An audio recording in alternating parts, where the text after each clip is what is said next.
ऐसा कैद खाना था जहाँ के नियम कायदे कानून कुछ अलग होते थे। इस जेल के कैदी डेली अपने घर से बस्ता टांग के यहाँ पे आते हैं दिहाड़ी करने। कई माँ बाप उनके बच्चों को खुद इस जेल में फेंक के जाते हैं ताकि उनका बच्चा जिंदगी में एक सक्सेसफुल दिहाड़ बन सके। दरिंदे रोक दे बच्चा। मैं अपनी दिहाड़ी करने वैन से जाता था। हमारी वैन वाले ड्राइवर का नाम था भैया जी और उसकी वैन का नाम था मैजिक, जिसका हर दूसरे दिन टायर पंचर हो जाता था। बच्चे लोग स्कूल जाके पढ़ना सीखे ना सीखे टायर पंचर बनाना जरूर सीख जाते थे। लेकिन भैया जी से मेरा अलग अटैचमेंट था। उनसे मेरे को दिल से नफरत थी। ये आदमी सुबह 5 बजे आके मेरे घर के सामने हॉर्न बजाता था। अरे भैयू, ओए भैयू, जल्दी से तैयार हो जा बेटा, 5 मिनट में निकलना है फटाफट। 9 बजे का स्कूल है यार हमारा। लेकिन ये आदमी सुबह सबसे पहले आके मेरे को लेता था। उसके बाद हम 3-4 घंटे पूरे शहर भ्रमण पे निकलते थे। शहर के पूरे आखिरी कोने से बच्चे ले लेके आता था ये आदमी। जहाँ पे वैन जा भी नहीं सकती उधर कूदा कूदा के ले जाता था ये, और फिर टायर पंचर हो जाते थे। शाम पड़े वापस से हमको घर घर छोड़ के आता था ये। जिंदगी बर्बाद कर दी थी भैया जी ने मेरी। सबसे पहले लेते थे और सबसे आखिर में छोड़ते थे। लेकिन मैं फिर भी उसी वैन में जाता था क्योंकि चमेली भी हमारी वैन में आती थी। और बात यह है कि वो मेरे पास ही बैठती थी, मतलब मजबूरन। उसके पास और कोई ऑप्शन ही नहीं बचता था और मैं बचाता भी नहीं था। मैं घर पे जाते से जो 2-3 घंटे मेरे को सोने के लिए मिलते थे उसमें सोता नहीं था और मैं प्लानिंग करता था कि कैसे चमेली सिर्फ मेरे पास बैठे। चमेली सबसे आखिर में आती थी और मैं सबसे पहले सुनसान वैन में चढ़ के बस्ता अपने पास में रख के और फसर के सो जाता था। बाकी सारे बच्चे अपना बस्ता गोदी में रखते थे क्योंकि तुम्हारे बाप की वैन नहीं है, मतलब मेरे भी नहीं थी।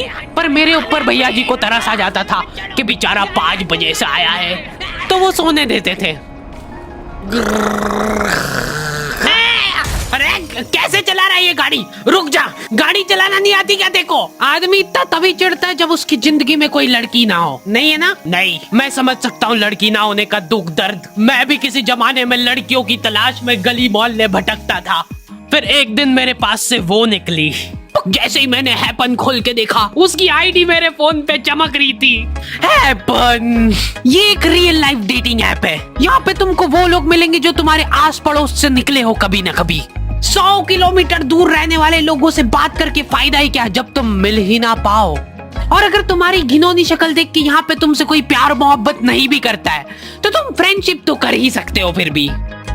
So go and check it out happen. Link is in the description. लेकिन मैं सोता नहीं था। मैं आंख बंद करके चमेली के घर का इंतजार करता था। तो क्योंकि चमेली आखिरी में आती थी तो वैन पूरी पैक पुक हो रखी होती थी। बच्चे बाहर उबल रहे होते थे और मैं अपना बस्ता पास में रख के एक्टिंग देखो एक्टिंग। और जैसे ही वो आती थी, हड़बड़ाना नहीं, ऐसे टाइम पे हड़बड़ाते नहीं है कि फटाफट बैग उठाया और आओ इधर बैठो जल्दी। मत करना ये हरकत, भाग जाएगी वो। ठरक नहीं झलकना चाहिए, जरा सिक भी, एकदम सटल रखना है। क्या हुआ? और कहीं जगह नहीं है क्या? तेरे मुंह में मूत दूंगा मैं। अच्छा ठीक है, इधर ही बैठ जाओ। देख रहे हो एक्टिंग देखो तुम लौंडे की। ना जाने कौन सी नशीली खट्टी मीठी खुशबू लगा के आती थी चमेली। आज तक उसकी खुशबू है मेरी नाक में। मैं वो खुशबू का पूरा मजा ले ही रहा होता हूँ, इतने में एकदम भभका बास आती है जनेका से। जैसे ही मैं बाहर झांकता हूँ, मरा हुआ कुत्ता पड़ा है वहाँ पे। एक काली कार शुक करके निकली और मेरे बच्चे को मार दिया। कैसे करके निकली? शुक। ऐसे नहीं निकली थी, मैं यहीं पे खड़ा था। वो कार आई थी और जैसे ही वो बच्चा नीचे आया तब वो खड़ा, वो बच्चा चिल्लाया और फिर कार करके भाग गई। उधर कुछ बच्चे ऑटो रिक्शा से भी आते थे स्कूल।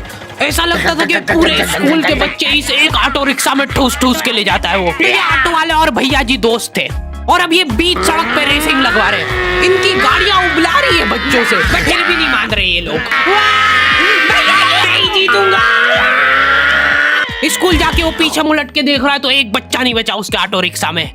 हमारे भैया जी बेचारे पीछे से उनके गिरे हुए बच्चों को उठा उठा के ला रहे थे। ये सब हरकतें करके हम लोग जैसे तैसे कैद खाना पहुंच जाते हैं। सुबह 5 बजे से निकलने के बावजूद हम लोग लेट पहुंच रहे हैं। वहाँ पे पहुंच के हमने देखा कि 4 लौंडे मरे हुए पड़े हैं। जिनको डॉन ने मारा है। डॉन हमारे स्कूल की इंचार्ज थी। डॉन का कद छोटा था और पेट मोटा था। और आश्चर्य की बात यह है कि समय के साथ उसकी हाइट कम हो रही थी। मतलब बड़े नहीं बड़े वो चलता है एक बार को, पर इसकी कम हो रही थी। डॉन बहुत स्ट्रगल करके कार से स्कूल आती थी खड़े होके, क्योंकि बैठ जाए तो उसको सामने की सड़क नहीं दिखती थी। वो अलग बात है, खड़े होके भी पूरा नहीं दिखता था। हर रोज 2-4 कुत्ते कुचलते हुए आती थी वो। फिर मेरे को समझ आया कि रास्ते में जो कुत्ते दिखे थे वो डॉन इस कैद खाने में छत पे बैठी रहती थी स्नाइपर लेके। कोई भी कैदी कुछ गलत गतिविधि करता हुआ दिखता था तो वहीं पे, मैडम इनकी लाश का क्या करना है? अरे ये तो आपको पता ही है। कहाँ रह गए थे यार झमू दीदी? फटाफट ये खून वून साफ करो। झमू दीदी बुलेट से स्कूल आते थे और ये अफवाह फैली हुई थी पूरे स्कूल में कि उनके घर पे मर्सिडीज भी है। लेकिन झमू दीदी हम्बल रहना पसंद करते हैं। ऐसा कहा जाता था कि ये स्कूल ऑन पेपर झमू दीदी के नाम पे ही है, पर वो हम्बल रहने के लिए यहाँ पे झाड़ू पोछा लगाती है। वैसे मैडम इन्होंने करा क्या था? गैर कानूनी पेन फाइट का सट्टा खेलते थे ये लोग क्लास में। उससे मेरे को प्रॉब्लम नहीं है, मेरे को क्यों नहीं? हाँ, हमारी क्लास में पेन फाइट का सट्टा चलता था। हमारे इधर जो लौंडा पेन फाइट में जीतता था, सामने वाले का पेन उसका हो जाता था। कुछ बच्चे अपना सब कुछ दांव पे लगा देते थे और कर्जे में डूब जाते थे। फिर भी वो लोग हार नहीं मानते थे और अपने दोस्त से पेन उधार लेके खेलते थे और वापस हार जाते थे। तो अब क्लास में कुछ बच्चों के पास पोटला भर के पेन पड़ा है और कुछ बच्चों के पास पेन ही नहीं है।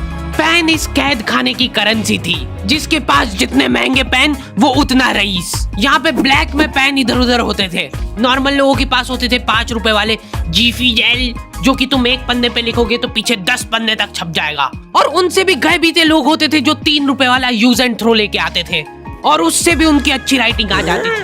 बहुत चिढ़ मचती थी यार मेरे को उनसे। और कुछ चुनिंदा रईस लोग होते थे जिनके पास होता था ट्राइमैक्स। हर बच्चे का सपना होता था कि उसके पास एक ट्राइमैक्स हो, साथ में आसपास 2-4 लड़कियां हो। मेरे को प्लीज मेरे को यहाँ पे ऑटोग्राफ दे दो। ये लो ट्राइमैक्स किंग के। ये ट्राइमैक्स क्या बात कर रही है? सही में एकदम रईस लोग ही अफोर्ड कर पाते थे ट्राइमैक्स। वो बाबड़े भी एक एक अक्षर लिख के रिफिल खोल के देखते थे। खाली हो रही है तो एक बार एक रईस बच्चे का ट्राइमैक्स चोरी हो गया। पूरे स्कूल में हाहू मच गई थी। वो